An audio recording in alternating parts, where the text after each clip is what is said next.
Zip's employees make their way through the federal court system.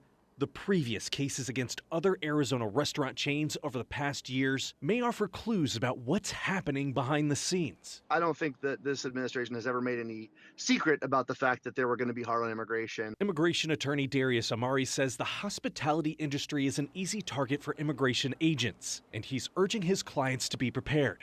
I always tell people it's really important to have your documentation lined up. If you're a green card holder, have your green card on you. Last summer, all Arizona Colts Grill locations were raided by Homeland Security. Even the location in Alabama was hit. The owners were charged with knowingly hiring people who are in the country illegally. 2 undocumented employees were also charged with assisting the owners. If someone isn't legal, I think it's really important to have a contingency plan, have a lawyer on speed dial. Another raid happened earlier this month at 4 Valley Sushi restaurants. The owners were also charged with hiring people who are in the country illegally. In Arizona, it is mandatory for employers to use the government E-Verify tool to check if an employee is eligible to work in the U.S. But in the restaurant business, that doesn't always happen. What an employer should be doing is checking that the worker has the proper documentation.